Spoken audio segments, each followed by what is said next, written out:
नमस्कार। आज बात करते हैं मनोविज्ञान के एक बहुत ही बुनियादी और दिलचस्प सिद्धांत की, जिसे एडवर्ड थॉर्नडाइक ने दिया था, प्रयास और त्रुटि का सिद्धांत, यानी कि ट्रायल एंड एरर थ्योरी।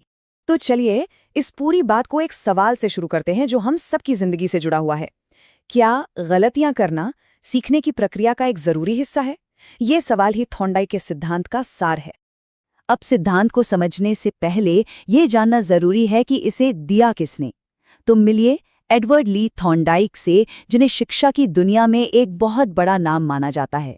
तो थॉर्नडाइक एक अमेरिकी मनोवैज्ञानिक थे, लेकिन उनकी असली पहचान बनी पहले एजुकेशनल साइकोलॉजिस्ट के तौर पर। अच्छा, उन्हें एनिमल साइकोलॉजिस्ट भी कहा जाता है क्योंकि उन्होंने सीखने की प्रक्रिया को समझने के लिए जानवरों पर बहुत सारे प्रयोग किए थे। उनकी दो बहुत ही मशहूर किताबें हैं, एनिमल इंटेलिजेंस और शिक्षा मनोविज्ञान, जो 1913 में आई थी। तो अब आते हैं मेन थ्योरी पर। और देखिए, सबसे पहली बात जो पता होनी चाहिए, खास तौर पर अगर कोई परीक्षा की तैयारी कर रहा है, वो ये है कि इस एक थ्योरी के कई नाम हैं और ये कई बार कंफ्यूज भी कर देते हैं। तो यहाँ जितने भी नाम दिख रहे हैं, चाहे वो प्रयास एवं त्रुटि हो या एसआर सिद्धांत, इन सब का मतलब एक ही है। ये सारे नाम एक ही आइडिया की तरफ इशारा करते हैं कि सीखना असल में कनेक्शन या संबंध बनाने की एक प्रक्रिया है। तो परीक्षा के लिहाज से इन सभी नामों को जानना बहुत जरूरी है। सवाल ये है कि थॉर्नडाइक इस नतीजे पर पहुंचे कैसे? तो इसका जवाब मिलता है उनके सबसे मशहूर एक्सपेरिमेंट में, जिसमें एक पहेली बॉक्स था और एक बहुत भूखी बिल्ली। तो कहानी कुछ ऐसी है कि एक भूखी बिल्ली को एक खास तरह के बॉक्स में बंद कर दिया गया। बॉक्स के बाहर उसकी पहुंच से जरा दूर खाना रखा हुआ था, एक मछली। जाहिर है, बिल्ली ने बाहर निकलने की कोशिश शुरू कर दी। उसने बॉक्स को खरोचा, काटा, इधर उधर उछल कूद की। कई बार फेल होने के बाद अचानक गलती से उसका पंजा एक लीवर पर पड़ गया और दरवाजा खुल गया और उसे इनाम में मछली मिल गई। जब इसी चीज को बार बार दोहराया गया, तो थॉर्नडाइक ने देखा कि बिल्ली हर बार दरवाजा खोलने में पहले से कम समय ले रही थी। और यहीं से निकलकर आती है एसआर बॉन्ड की थियरी, यानी स्टिमुलस रिस्पॉन्स बॉन्ड। यहां मछली थी स्टिमुलस यानी उद्दीपन, और लीवर दबाना था रिस्पॉन्स यानी अनुक्रिया। बार बार प्रैक्टिस करने से बिल्ली के दिमाग में स्टिमुलस और सही रिस्पॉन्स के बीच एक मजबूत कनेक्शन बन गया।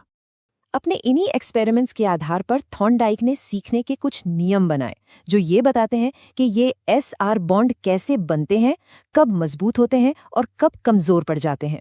उन्होंने इन सभी नियमों को दो मेन कैटेगरीज में बांटा। ये एक जरूरी पॉइंट है जिसे याद रखना चाहिए।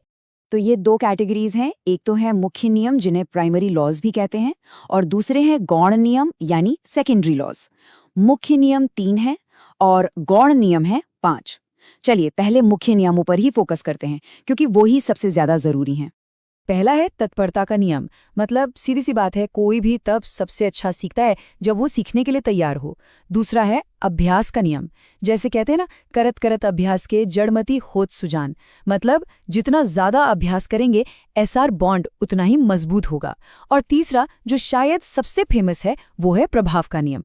यानी अगर किसी काम को करने का नतीजा अच्छा मिलता है, संतोषजनक होता है, तो उसे दोबारा करने के चांस बढ़ जाते हैं। और अगर नतीजा बुरा होता है, तो वो काम दोबारा नहीं किया जाता।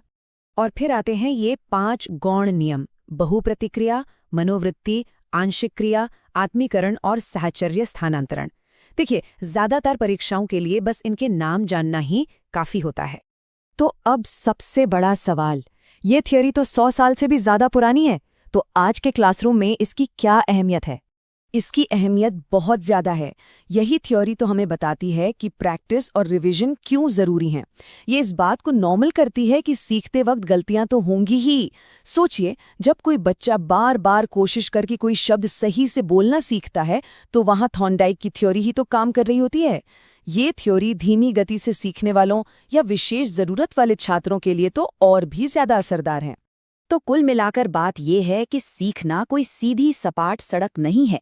ये एक ऐसा रास्ता है जिसमें हम कोशिशें करते हैं, गलतियां करते हैं और फिर जाकर कहीं सफल होते हैं।